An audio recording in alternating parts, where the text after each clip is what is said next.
For you all today that is actually sung by some friends of mine who are sort of roots singers, and they took a poem of Rumi and put it to an old hymn, Mm.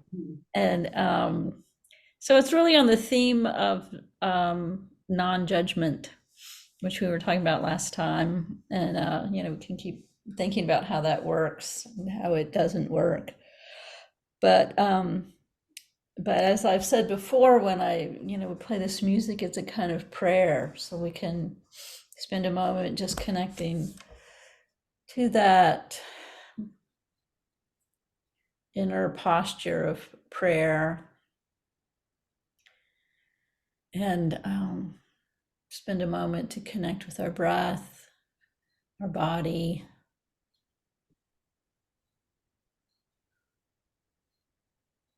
Let the spirit ride our breath. Let the spirit pray within us. And at the moment, in our ears,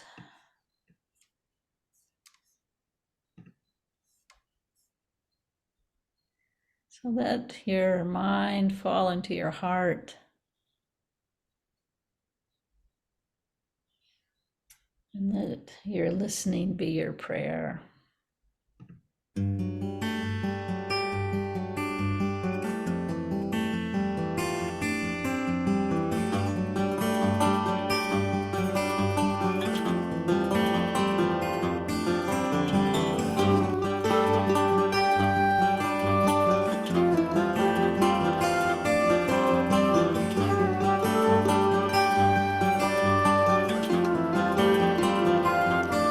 Out beyond the ideas of wrong and right is a field.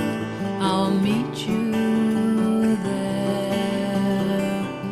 When the soul lies down in the field's tall grass, the world grows full and fair. To fall for words, ideas, and thoughts where each other disappears. Out beyond the ideas of wrong and right is a field. I'll meet you there.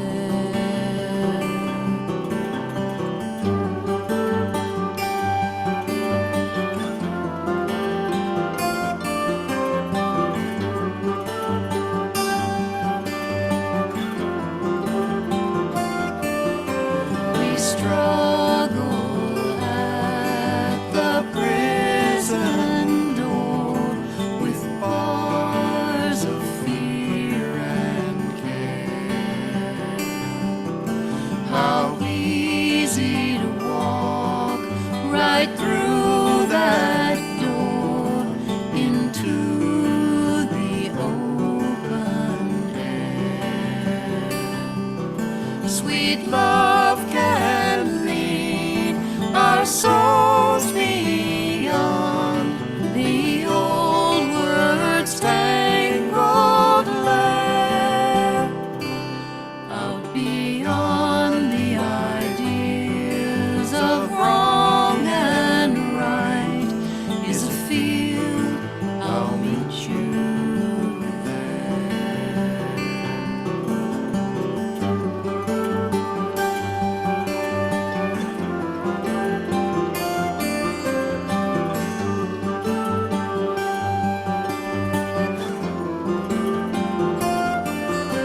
Drop off the old robe of words and thought, add nothing more to wear.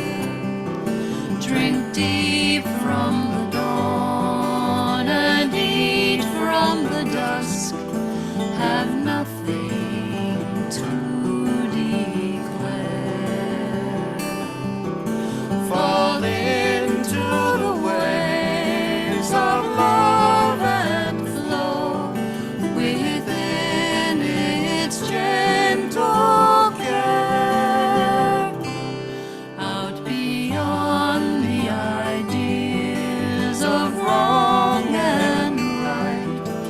is a field, I'll meet you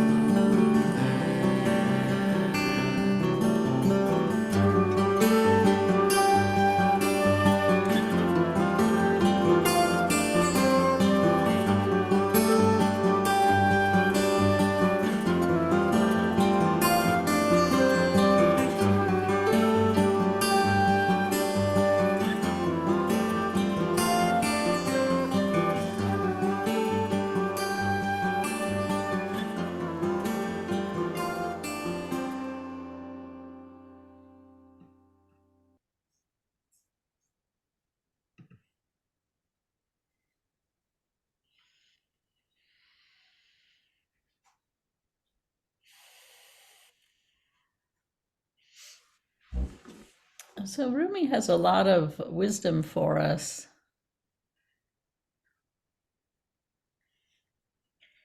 But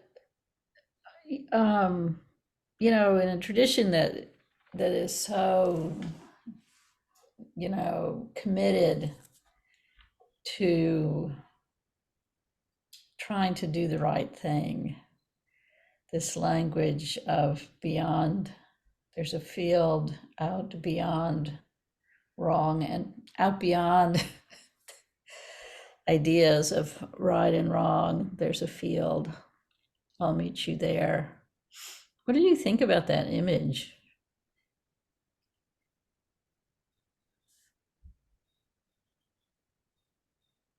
I I I was going to say I was in a choir and we sang that song, and it's a beautiful four-part for a choir as well. And I always imagined a field out there, and Mhm. it was golden, and um, it, I think singing in the choir took me closer to my heart than anything. And there were always like tears about to flow when you're singing. Just music seems to do that.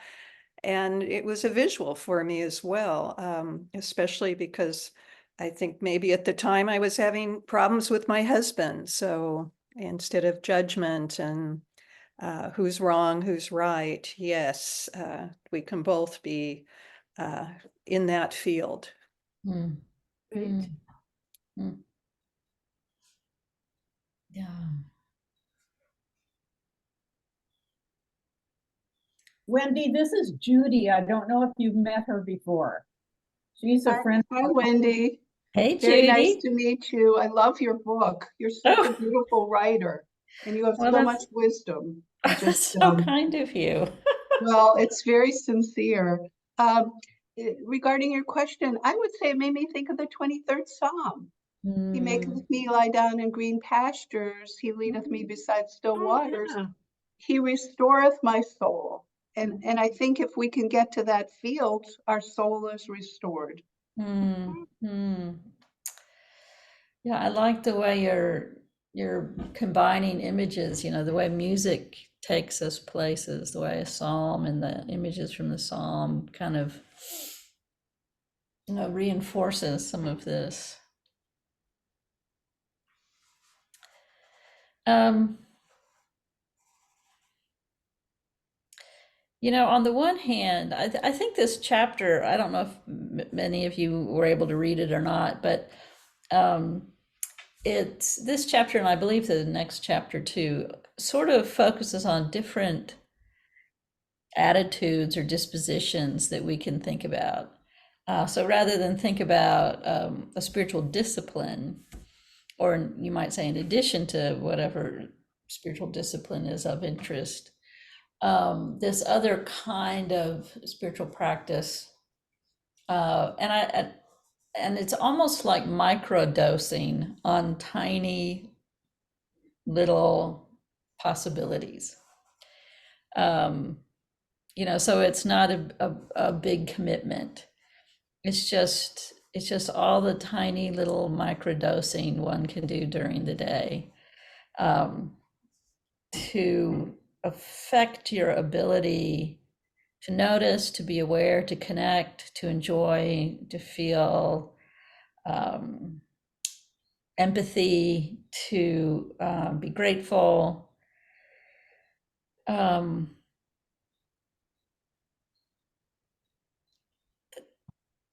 So they're all very simple.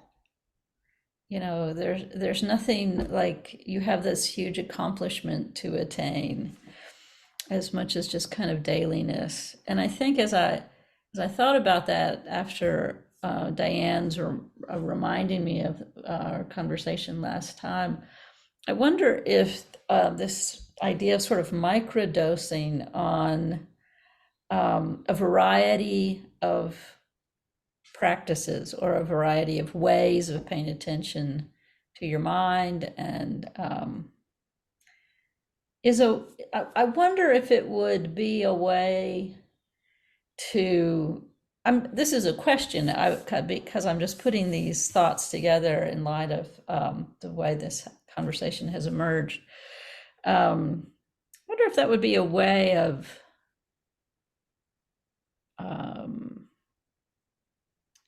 noticing when our virtues were becoming distorted. That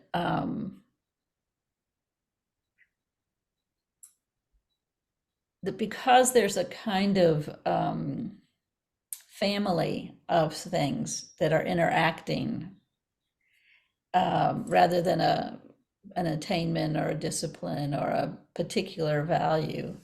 I wonder if there's something self-correcting, I think, about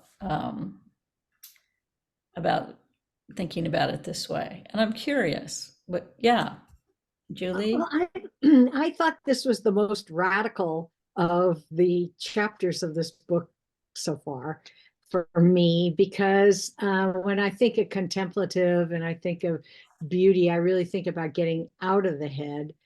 And you're inviting us to go back there and to do it in a compassionate way, which allows us to actually have the courage to do it and to befriend it and to learn from it. So I just, yeah. And then of course, this idea of microdosing goes back to, I think the first week that I was able to attend, I was talking about microdosing awe. So it seems like that's in the air right now. Yeah. I also know someone who's been working pretty dramatically with allergies and doing these microdosing for people who thought they were going to die from certain things. And so there's this tie-in to all that you're saying, that there's more that we can be and accept, but we maybe have this tendency to either block it or take big gulps. And neither one works. It's doing it in microdoses and compassionately. I think I used that word because I was thinking of what you had said. I think that was rattling around in my head. I like that idea, that the radicality of thinking about going the opposite way, rather than outward, rather toward others, or not other, rather than, but in addition to, or as just another component, or toward a practice that, stills the mind or quiets thoughts, that you suddenly do this big U-turn and think about, well, what is actually going on in my mind? And getting that on board, like we get our body on board, what bodily practices can be helpful. We just notice all these different components that we can draw in at different times. That we go, oh, I forgot I had a body. I wonder if I should invite the body into this, this task of this life with the divine. Well, my mother always, I mind. remember her always saying mind over body, mind over matter, mind over matter. Yeah. So you got a tummy ache, well, mind over matter. Yeah. But this is approaching it so differently. It's such healthy. Well, and I like what you use you use the word befriend. And, going in with compassion and a kind of non-judgment gives you, I think you're right, it gives you a kind of courage, that impulse that we can have of, I can't stand to look at that, it would make me feel too guilty. I don't want to be that person who thought that or felt that. So I'm going to go do another kind of prayer where I just still my thoughts. And even that, that's where something beautiful becomes distorted. It's a way of not taking yourself seriously. It's a way of pacifying a difficult reality or truth. Oh, I don't want to face that. I don't want to be that person. But if you approach it very compassionately and like, well, of course we all have all kinds of complexities in our minds. And these aren't like secrets from our divine beloved. We're beloved in our human condition, not in spite of it. It's like almost like participating in the beloved's love for us. The way we love our children. We didn't expect our children to be born and be perfect little angels at every second of the day. We expected them to be human beings, and we love them in their humanity. So it's a way of loving ourselves the way we love our children, or the way we imagine that God loves us, but which is difficult for us. And so we can befriend these parts and tend to them. And in some cases, maybe they have some usefulness to us that we had not noticed. Yeah, Kay. Wendy, I recognize so much in this chapter from Ignatius of Loyola. Oh. The consciousness examine. We taught that, and it's not about berating yourself. It's about assuming that you are beloved and feeling it and trusting that having these icky things show up for you is a gift. And then you sit down and say, okay, beloved, I'm listening. And you go like that. Oh yeah, that is true. All right. And it increases your intimacy and feeling of belovedness. So I think this has been going on for ages. I have to add one more thing. Yeah. And John Prendergast, whom I've learned from for a while, a main focus of his is, what are your core limiting beliefs? Oh, interesting. Because they block you. You have a whole chapter about blocking. What you assume that you don't even know you've assumed. Yeah. And they are revealed as you surrender to wanting to know what they are and being freed. It's a way of being taken out of jail. Yeah. Oh, I love that. Me too. I like that song. We're in a prison bar with the door wide open. Ah, I started to read Ignatius a very long time ago, and with a group of women friends, and the way we were reading him, he just seemed so harsh. And we finally just said, we have to translate too much. Let's try something else. yeah. And I'm aware that the Examine is really central in the spiritual direction program that I direct technically. But I've never been able to go back to Ignatius, even though I realize how powerful it is for everyone and how sweet it is. Yes. And I think Beth Liebert did a beautiful job of translating it in a powerful way.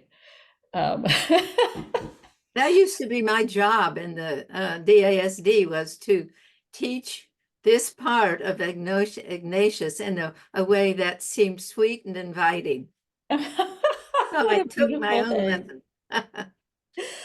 Oh, that's sweet. I love that. I think I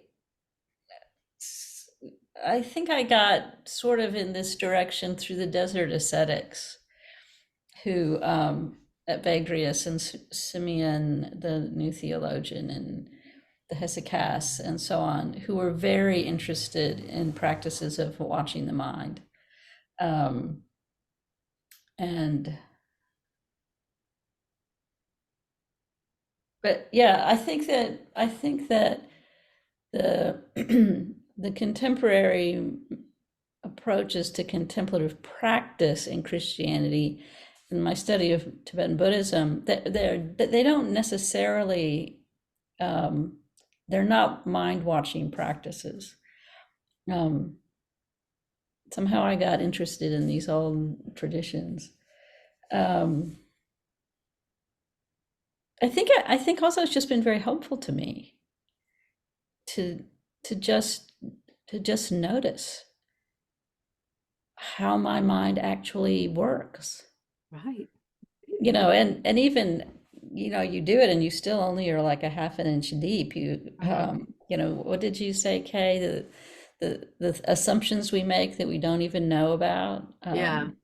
I think you said it here in your book. Did But I? That was really smart of me.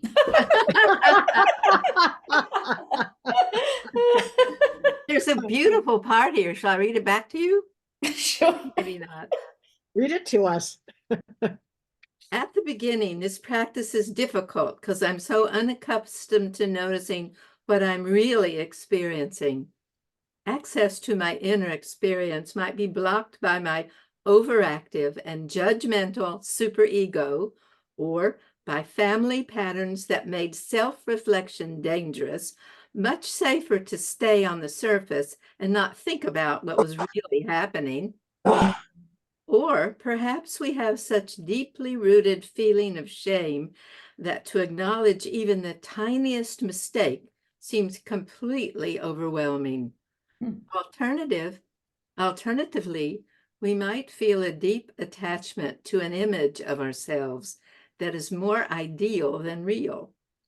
Recognizing the existence of unapproved thoughts or feelings risks the undoing of my entire sense of myself. The attitudes of gentleness and non-judgment can be allies in this practice, allowing us to acknowledge our thoughts and feelings without despising ourselves. Well, don't you think that sounded good? That was great. Who wrote that? Right.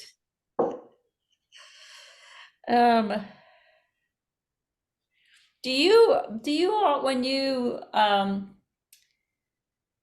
so one kind of thing is just noticing. Other is like other practices you know, in this chapter, next one, are like little microdosing on gratitude or generosity, or I love this one. I learned this one from the Buddhists, sympathetic joy. You know, just tiny little noticing of another person's pleasure in something. And a philosopher I read a long time ago talks about sympathy as noticing what someone else, being them, how they experienced, not how you would experience it. Like my sister and I'm very, very close to my sister, and we're very different. And so she wears like $2,000 spike-heeled shoes. And which to me is just like hell every way around.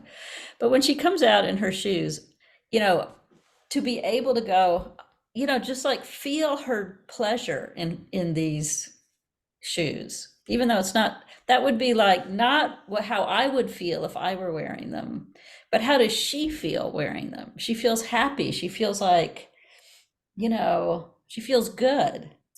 So sympathetic joy is just this, you know, putting aside, not that we don't ever make assessments, you know, that something is unwholesome or something, but just like putting aside, oh, I can't believe they're eating that Hostess Twinkie. I mean, that probably is taking 10 years off their life right there. But just like, oh, have so much pleasure in this simple thing. Are there Are there things that you, even if you hadn't thought about it or thematized it, are there ways in which you just kind of weave into your unreflective day, ways you connect to people or think about things or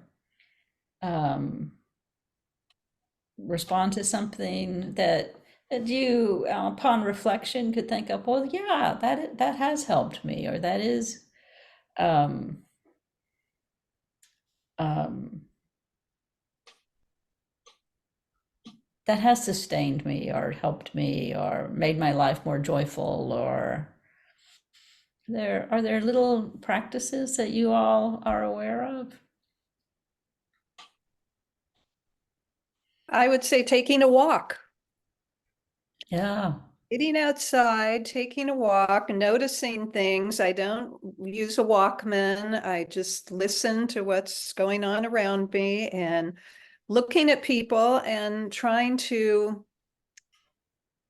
connect with people in some kind of way, not always talking about their dog or something, but just connecting to people. And to me, that's joyful. That's the community.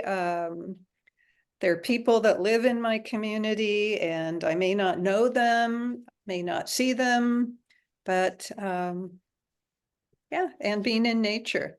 Yeah. Well, it's a very mundane, very powerful practice. I have found that as well. And to me, one of the things I like to do is make eye contact with whomever I'm passing, or, whether it's the checker at the grocery store and noticing their name, if they have a name tag in and saying, "Good morning, Alicia," or "I hope you Yeah. have a great day," or just Hmm. when I walk, making eye contact with everyone around and a nod, a wave, a hello. It's that Hmm. constant connection.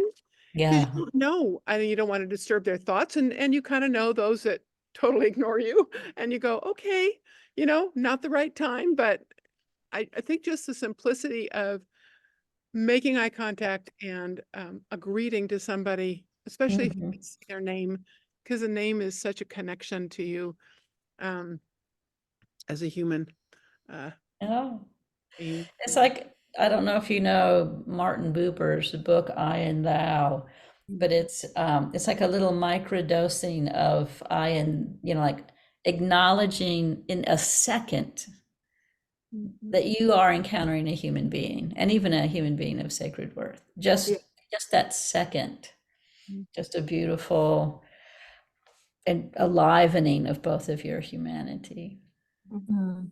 How about others of you?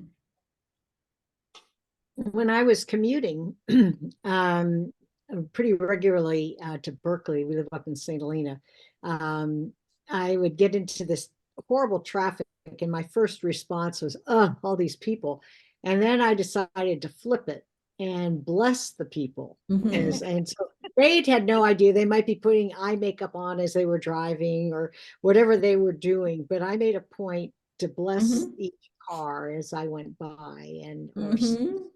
them. And it changed my whole commute. I mean, I Yes. actually started to look forward to it in Yeah. some way. But yeah, it was Yeah. really a special thing to do I for love me. that. Yeah, I too do that practice of blessing others, especially people who've hurt me or people who create havoc in my life. And it's very freeing, Mhm. because if you want the best for that obnoxious person in your life, you are free from their power to hurt you, control you, upset you. And it doesn't happen overnight. It takes time, and I have to bless them many times. But Mhm. it really does work, and it brings a lot of joy to my life to do that. Well, you're describing making yourself in an appropriate and beautiful way, the strong person there. Um, I'm not just a victim of the traffic or this difficult situation. I have a kind of power in me, and that power is to spread blessing. I had my Amma, my spiritual director of many years, suggested I pray backward 4 generations. Oh, yeah, it's in there, yeah. Because somebody who's become quite difficult doesn't just emerge out of the blue and just this, and that was a very helpful practice to me to do that blessing backwards. Lorna, yeah? Of course, scientists have taught us that the more we bless and think good thoughts and so forth, that we're creating new synapses and we strengthen the one, that we have. So it's automatic for us to feel that way rather than to be grouchy or kind of yelling at them or whatever. And Rick Hansen writes about this a lot. And I believe that's really true because I'm feeling like I'm living with tremendous gratitude, and I feel like it multiplies Mm-hmm. and it colors my whole world. Mm. Mm. That's feeding the 5,000. Mm. Yeah. So that I like that notion of, I mean, science can just give us another layer of understanding of what these, traditions have kind of figured out in another way for a long time.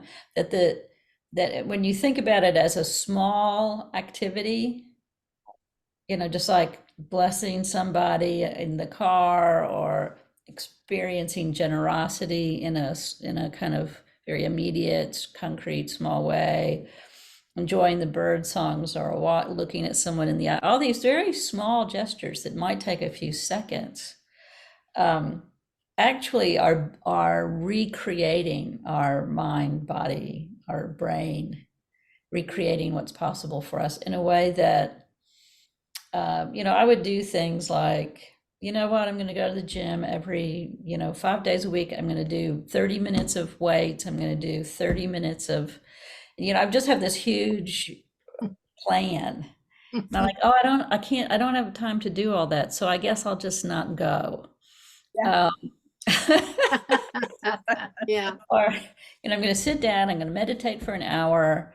I'm going to, you have this big plan about, and it just is very hard to realize sometimes. But these just small little, almost like little crumbs actually have a lot of power to recreate our brain. And Lorna has pointed out that even the scientists have caught up with these contemplatives in thinking about the power of this.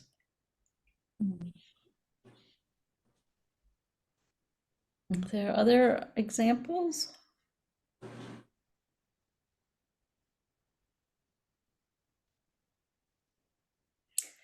One I used to do when I was working and I was an administrator and, favorite time of day, doing supervision at lunch. But I would go up to a child and of course I see the principal coming and it's, oh no, but I would just say, tell me about the best part of your day.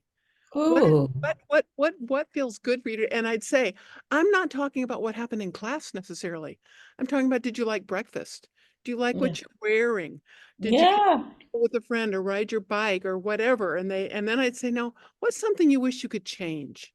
Mm. And so where do you want to go for the rest of the day? How do you, and they were kind of shocked. They were a little bit like dumbfounded that I was asking these questions, but I loved looking at their face and seeing them say, oh yeah, I Yeah. liked my breakfast today. Didn't have to be, I got an A on a test. Yeah. It could be it could be that tiny thing. And the worst could be, I had an argument with my mom in the car. Okay, Yeah. where are we going to go now? Mm-hmm. Kind of taking Marshall Rosenberg's work and a few others and just putting it to practice. Yeah. Beautiful. That's a beautiful practice too. In a sense, interrupting their assumed and maybe your assumed kind of power dynamic in your role. I'm in school, I know what the principal is, I know, and just kind of like breaking that up and like some of those things are true, but there's different things happening here. I see you in a different way than as principal. Yeah, beautiful. Are there things that, when you think about it, where things have gone awry for you, astray, where a practice has, when you look at it, or not necessarily a practice, but something, and you realize, I'm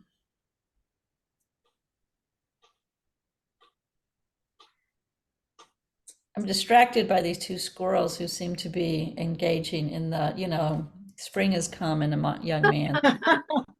Mine has turned to love. But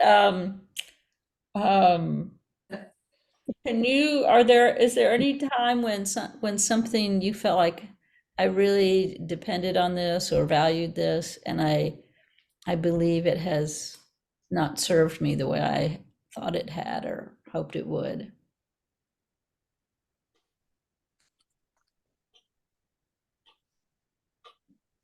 Well, all those little self-defeating thoughts that go like go under my radar or above, or somehow these knee-jerk responses that, Mhm. I mean, just a simple study of mindfulness has liberated me from some of those where, like, and I know there's a particular trigger, like, I'm gonna go, oh, that guy again, and then just know that when that I don't have to be that. I can do something else.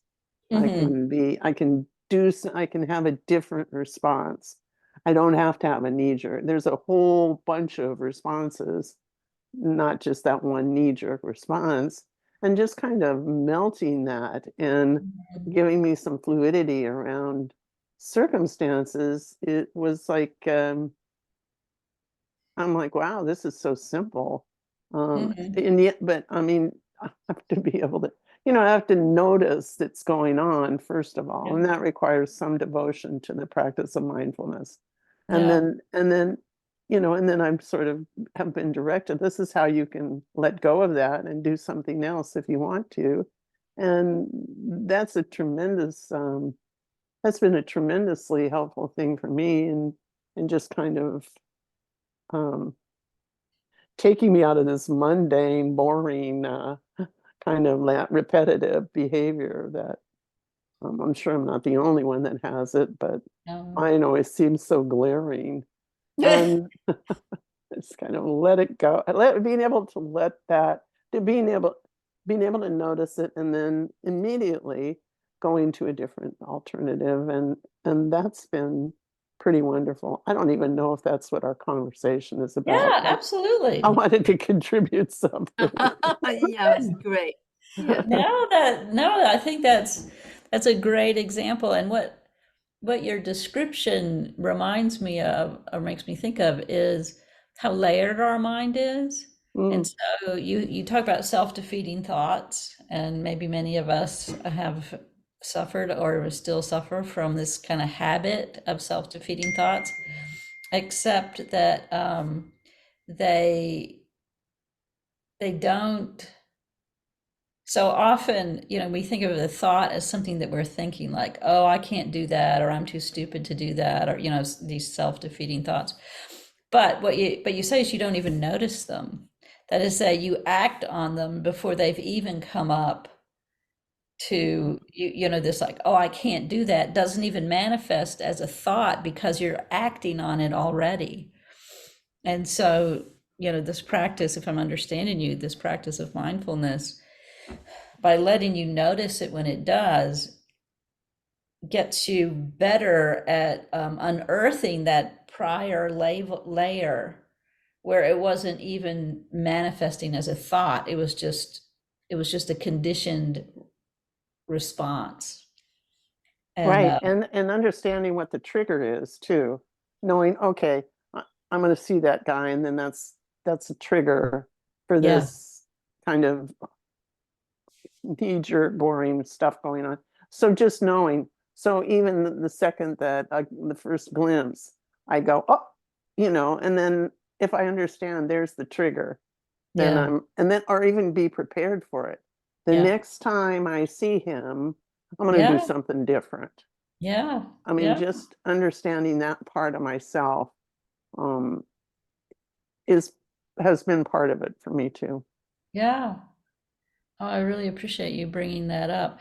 And so when we think about these little micro acts of looking in the eye, saying a prayer, that are changing our brains, as Lorna points out, they are also letting us become aware of another layer, letting that like subterranean come up a little higher so that we can, for example, if you're practicing sympathetic joy and you're kind of, overtly saying, oh, I see those kids on the playground and I'm going to take a second to be happy for them, or and then you notice just in the very practice of it that your prior, what are you saying, Jan, kind of my boring old response is to be a little jealous or a little judgmental.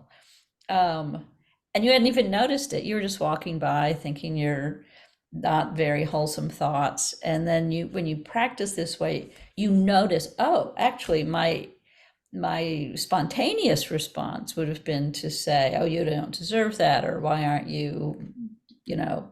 So it does, it's both itself a rehabituation, and it's also a way of surfacing another layer that you can tend to.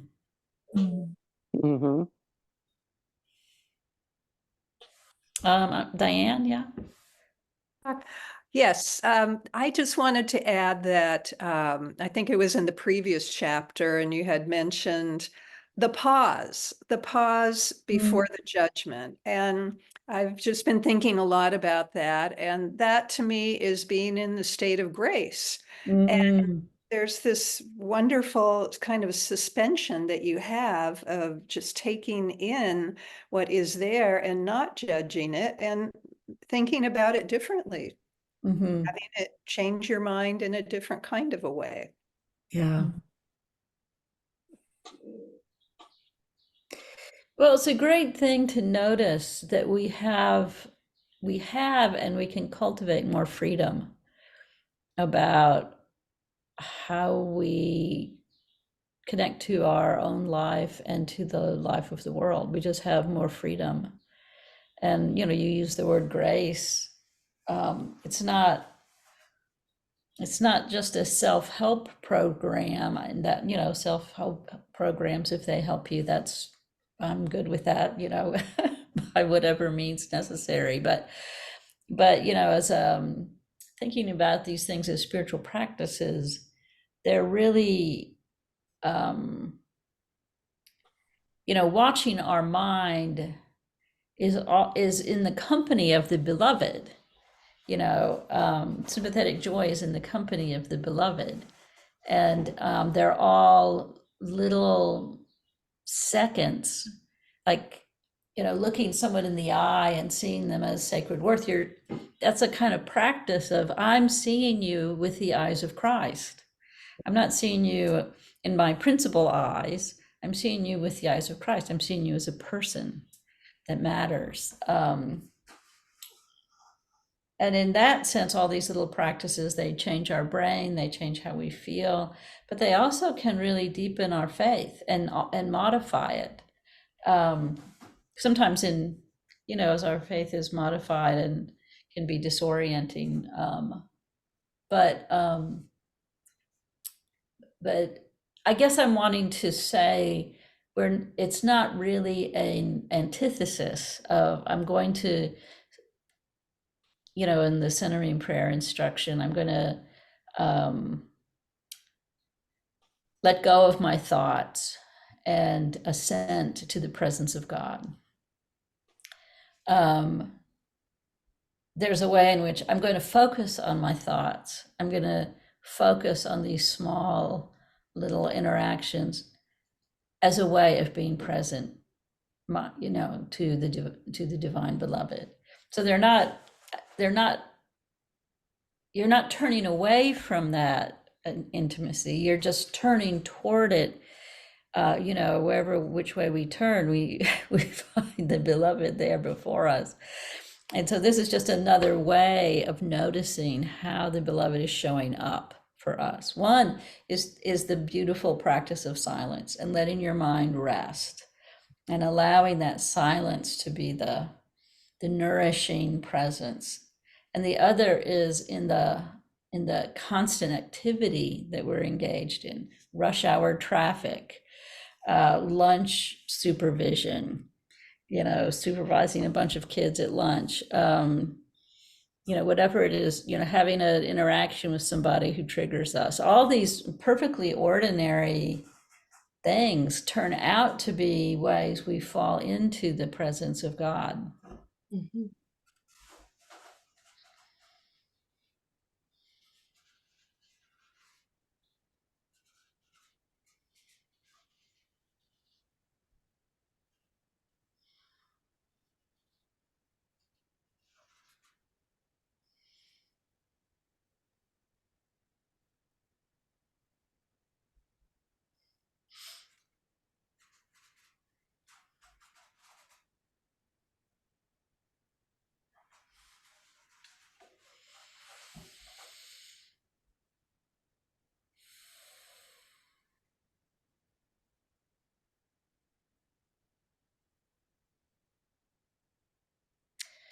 Well, friends, I'm wondering, we have 2 more sessions ahead of us.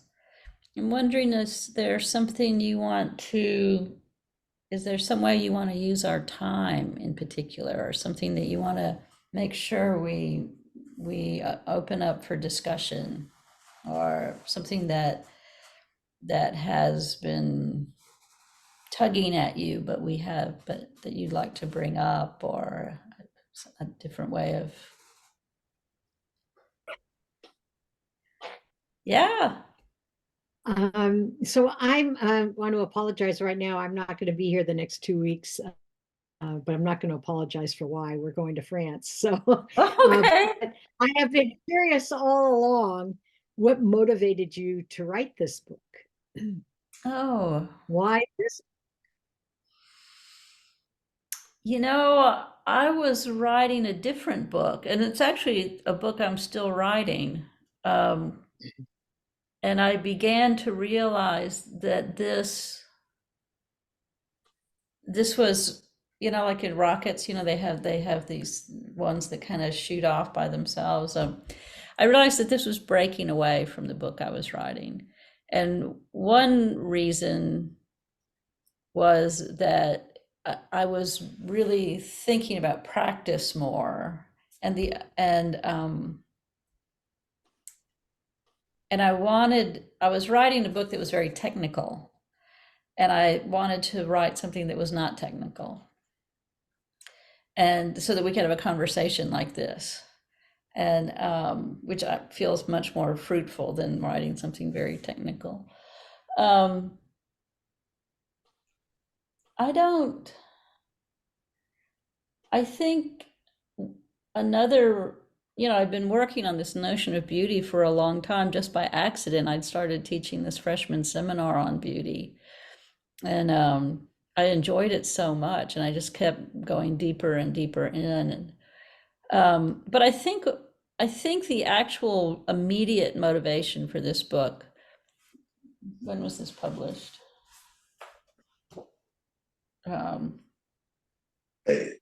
Was Trump's election. And I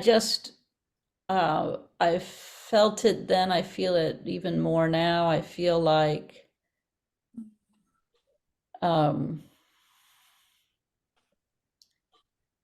we live in dangerous times. I feel like a kind of level of you know, hostility and demeaning and hatred has been let loose. And it's not brand new in our country or in the world, but it's just been like really like empowered, We're facing climate change, which is going to bring, I think, disaster to us all, and that will bring out the worst of us in many cases. And I just kept thinking, there's lots of political things we can do, should do, to make sure Trump is not elected, to do what we can to counter some of these horrible laws that are being passed. So much suffering is caused by political methods. So if one is a compassionate person, one cares about that. But at another level, to be assaulted by the kind of evil that is let loose right now, the kind of unmasked white supremacy, the attack on women, the attack on LGBTQ trans folks, just this like barefaced, I'm not hiding anything. I'm just going to let you know I'm a misogynist and I'm a homophobe, and I'm going to do everything I can to make you a prisoner of my laws, and my violence. I mean, that's just like unmasked. And so when you have to live in that toxicity, it's very important that you are, you put on what does Paul say, the full armor of Christ. And just, I'm a good Christian, I go to church every Sunday, I believe in blah, blah, blah, isn't going to help you enough. You have to really put on the full armor of Christ to make your heart endure this period of time we're in right now. And I don't mean it's, people say, oh, I've never lived in a time like this. And I was like, I remember the Vietnam War. I remember when we went into Iraq. I mean, I remember when, the mothers of the disappeared weren't allowed in this country, but the head of the death squad was, wined and dined in Washington. I mean, it's not like that these things have never happened. But we live in spirit. I think what I'm trying to say is we live in spiritually dangerous times. And in addition to all the other things that we might do, figuring out how you keep your heart open to beauty, to compassion, to non-hatred feels very pressing to me.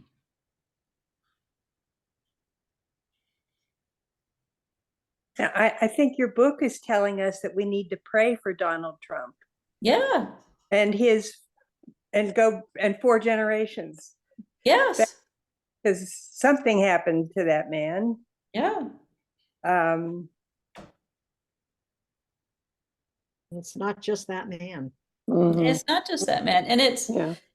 the practice of non-hatred is really important. I have so many friends who are very passionate about what's happening, and rightly so, but they really have trouble letting go of anger and hatred, even contempt for political opponents. And to find that space, it's a delicate space, because it's not as if you were just like, oh, it would all be better by and by, or, I'm going to go make some more brownies, or I'm, whatever. It's not like, it's not a matter of not caring or not being wise and insightful. I mean, one of the things I've really tried to emphasize is you have to love the truth, and you have to figure out what that is. You have to dedicate yourself to knowing as best you can truth from falsehood. But to have all of that passion for justice and mercy and kindness, and for the people who are suffering, who are being persecuted or being gunned down, and not have hatred or contempt. That's not like, spiritual practice 101. That's an advanced practice. And And that's, I think, what we're called to. I think that requires a mystical presence. I think you're right. I mean, Julian of Norwich will say that, kind of taking her a little out of context here, but the flesh can't do it. Mhm. The flesh can only do certain things, and the flesh cannot do that. But we are not only flesh. And so that's why this, really rooting your heart in the divine beloved, so that becomes more and more the texture of your heart. Because the beloved can love Donald Trump. Mhm. And those, he is like a cipher, he is himself, he's a cipher for all these movements of hostility and hatred and violence. The beloved can love every single being. And even if we can't, we can root ourselves in the beloved and find a way. Thank you for that, Kay.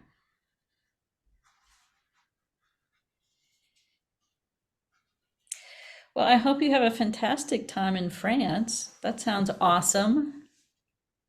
Yeah, we're gonna go to Normandy, which I've not been to. My sister-in-law's father fought there, so Yeah, go pay tribute to him and to the many others who yeah, everything. wonderful. I was there as a little girl, 5 years old. Wow. Yeah. My dad was studying in Europe at that time, but well, it should be a beautiful time with a lot of poignancy and a lot of good food, I hope. I'm counting on it. All right, friends, I'll see some of you next week.